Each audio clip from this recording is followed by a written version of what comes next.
안녕하세요. 주식 정리해드리는 추정남입니다. 오늘도 시장 정리부터 먼저 시작해보도록 하겠습니다. 일단 미국 및 주요국의 증시는 성금요일로 휴장하는 모습이 보여졌습니다. 일단 미국은 오늘 장을 재개하는데요. 몇몇 유럽 국가나 홍콩 같은 경우에는 오늘까지 휴장이기 때문에 요 감안하시면서 살펴보시면 될 것 같고, 자, 그렇기 때문에 이 뉴스들 바로 보면서 저번 주에는 어떤 일들이 있었는지 하나씩 살펴보도록 하겠습니다. 일단 그동안 이 우크라이나 지역에서 돈바스를 포기할 것이다라는 전망과는 다르게 이번에 젤렌스키 대통령이 돈바스 지역 포기 못한다라고 이야기를 했습니다. 전쟁 전체에 영향을 줄 것이다라고 밝히면서 잘못하다가는 전쟁 자체가 길어질 수도 있을 것이다라는 전망들이 하나씩 나오고 있는데요.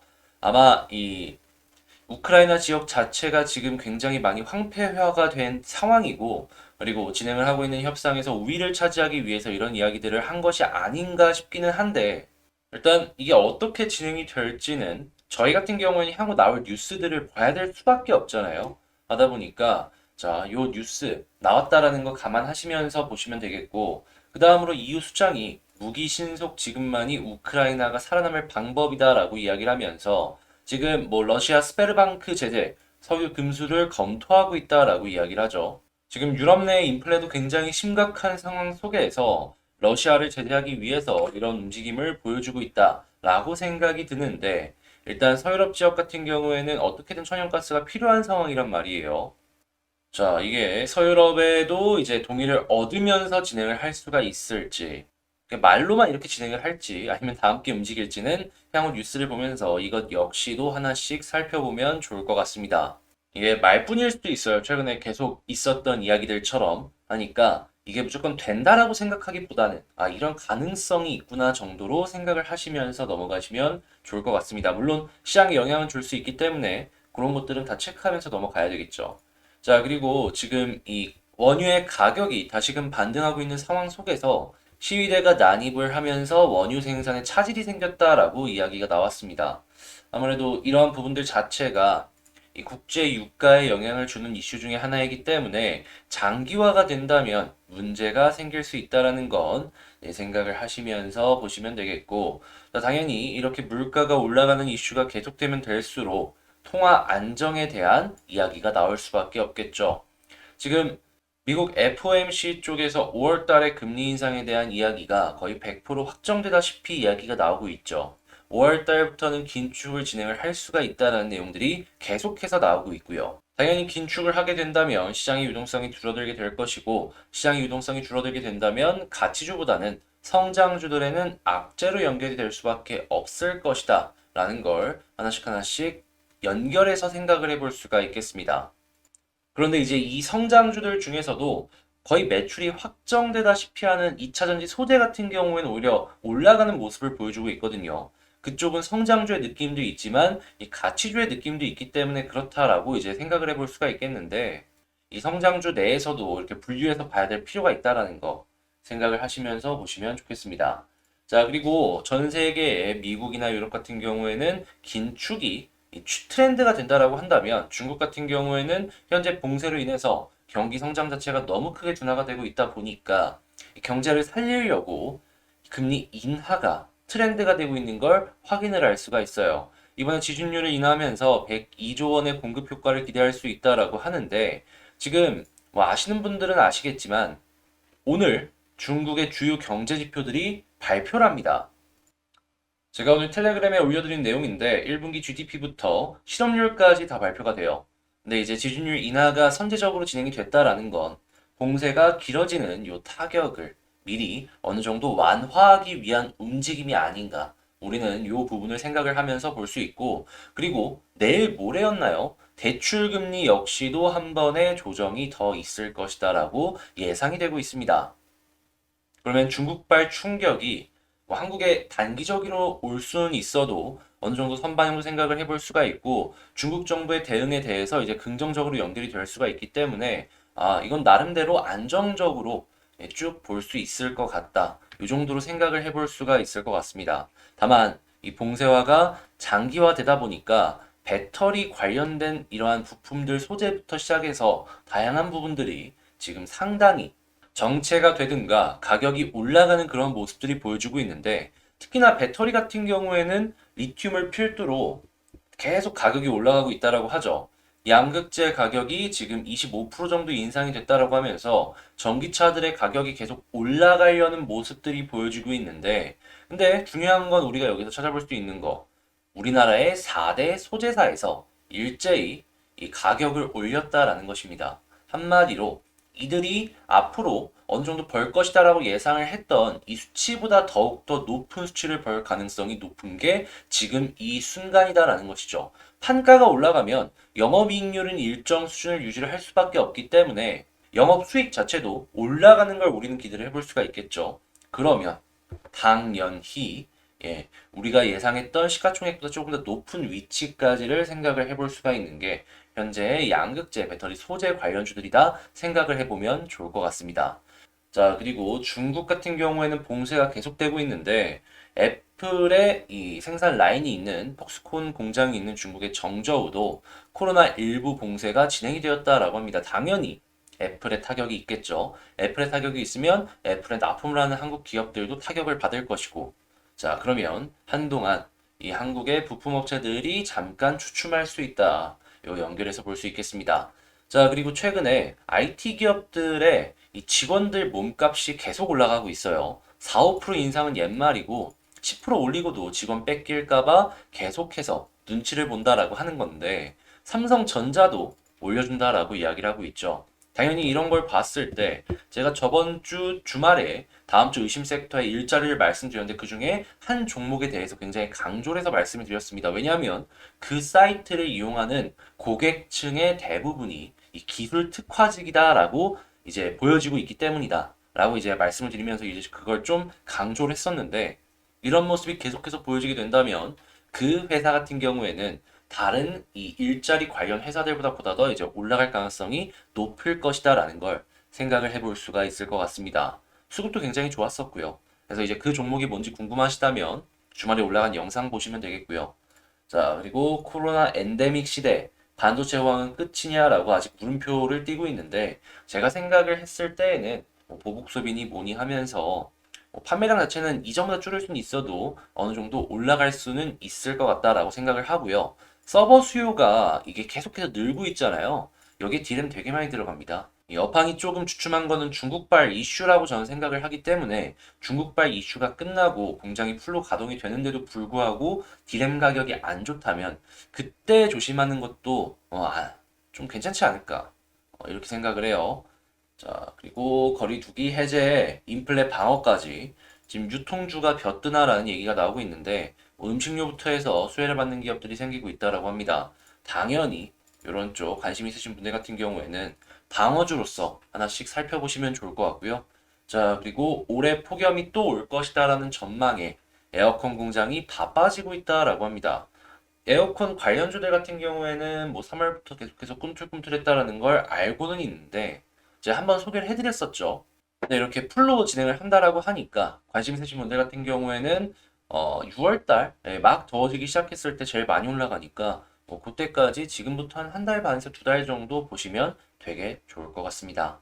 자, 이렇게 시장 정리 한번 싹 해봤는데 도움이 되었다라고 생각을 하시는 분들은 구독과 좋아요 한 번씩 부탁을 드리고, 방금 말씀을 드린 내용들 같은 경우에는 이 텔레그램 공부방을 통해서 여러분들께 먼저 소개를 해드렸다라는 거 보시면서, 나도 여기 와서 먼저 이렇게 보고 이 공부할 수 있는 내용들 계속 올라오는데 이런 공부 내용들 보고 싶다라고 생각하시는 분들은 제 채널 커뮤니티에 텔레그램 링크가 있으니까 그 링크를 통해서 입장을 해주시면 좋을 것 같습니다.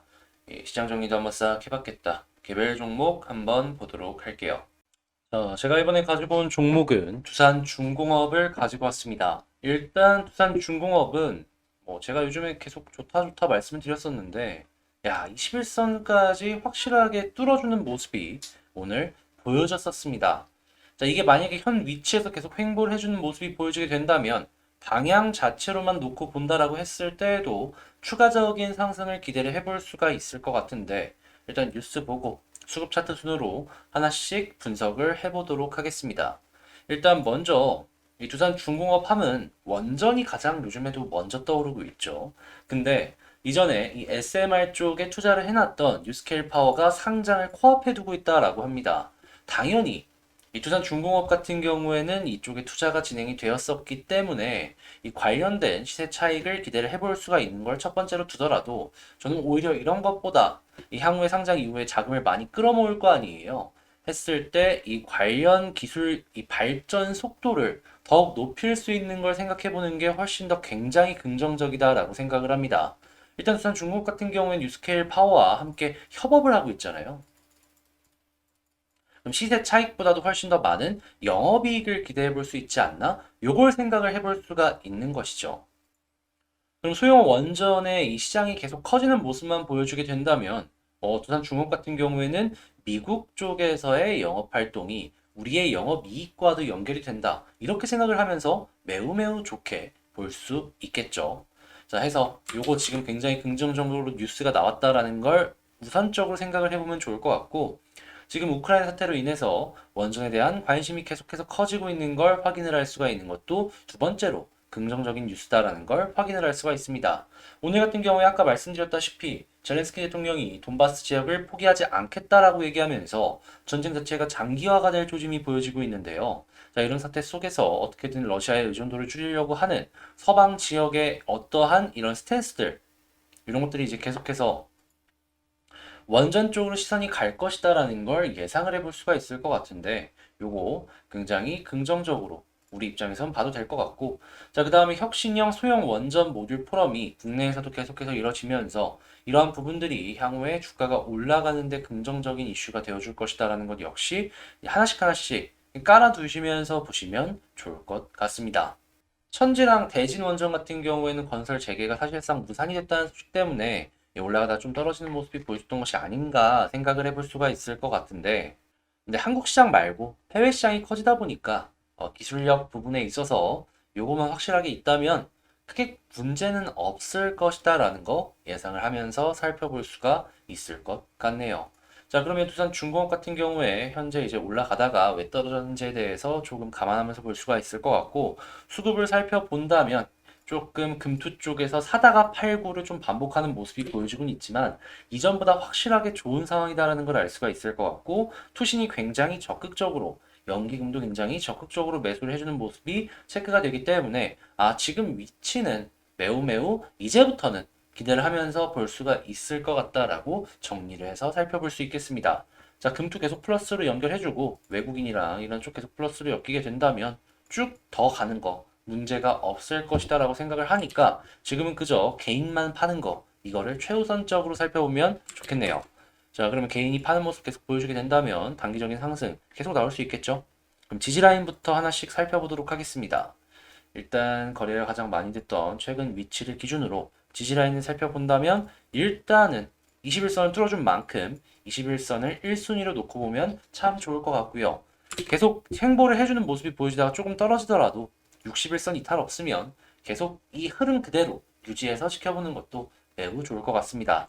자, 이런 상황 속에서 지지를 해줬다. 이러면 이제 저항 라인을 찾아야 되죠. 그럼 이제 저항이 어디 있을까? 뭐 주봉이나 월봉이나 다 찾아보는데 바로 위에 보여지는 건 요것 말고는 보여지는 게 특별하게 없습니다. 올해 시가 21,300원 요거를 첫 번째 저항이라고 볼 수 있겠고, 만약 여기까지 뚫어주게 된다면 색깔이 바뀌는 상황인 거잖아요. 그러니까 이 음봉이 양봉으로 되면 힘이 굉장히 센 위치인 거를 생각을 해볼 수가 있기 때문에 여기는 약한 저항이고 올라갔을 때 힘을 더해줄 수 있는 자리구나 라는 거 파악을 할 수가 있겠네요. 자, 그리고 나서 볼린저 하단 직후 21선을 돌파한 만큼 볼린저 상단 요만큼 올라가는 거 기대를 해볼 수가 있겠죠. 자, 그리고 이렇게 역회된 숄더의 모습도 기대를 해볼 수가 있으며 여기서부터 위쪽의 라인을 그어보게 된다면, 자, 그러면 조금 더 올라갔을 때 이 부분이 저항으로서의 큰 역할을 해줄 수가 있을 것이다라는 건 생각을 해볼 수가 있겠네요. 자, 그러면 제가 방금 말씀을 드린 내용으로 총정리를 지지라인부터 하나씩 살펴보자면, 일단 1번 이 조금 더 떨어지더라도 뭐 21선 되면 좋은데 61선까지 봐도 괜찮다. 자, 그리고 두 번째 올라가는 모습이 보여졌을 때 위쪽에 이 볼린저 상단 여기를 보도 괜찮고 여기를 뚫어주게 된다면 위쪽에서 이렇게 떨어지는 이 하방 추세 라인 여기를 뚫어줄 수 있을지 살펴보고, 만약에 여기를 뚫어주게 된다? 라고 하면은 위쪽에 매물대를 이전에 많이 소화한 움직임이 보여지고 있기 때문에 이전에 고점 부분인 여기까지 한번 노려봐도 이상할 게 없고 여기마저 수월하게 뚫어준다면 이전 고점 이상도 노려볼 수 있을 것 같다. 이렇게 정리를 할 수가 있겠습니다.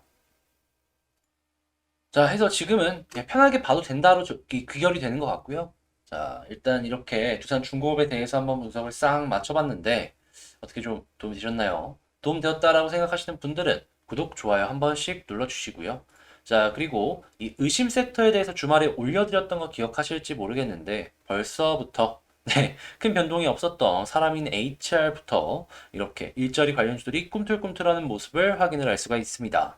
저번 주에는 조금 실패를 했는데 다시 저번 주부터 시작이 매우 좋은 상황이다라는 걸 알 수가 있네요. 자, 그리고 멤버십 역시도 저번 주 이제 일요일부터 이제 일주일에 주간에 두 번씩 다음 주 의심 섹터를 이 토요일 날 올리는 거랑 마찬가지로 좀 다른 쪽으로 해서 이제 올릴 예정인데 이제 테스나를 일요일 날 올려드렸거든요. 아, 바로 그때 예, 급등이 시작이 되었습니다. 그래서 이런 것들 한번 같이 꾸려나가고 싶다. 같이 공부를 하면서 이 어려운 시장 헤쳐나가고 싶다라고 생각을 하시는 분들이 있다면 저는 실제로 막 다 보여드리면서 이제 하나씩 하나씩 헤쳐나가고 있잖아요. 구독 옆에 가입하기 있으니까 그 멤버십 한번 고려를 해보셨으면 좋을 것 같네요.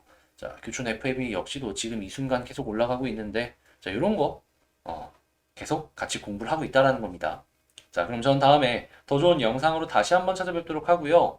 영상 끝까지 시청해주셔서 감사합니다.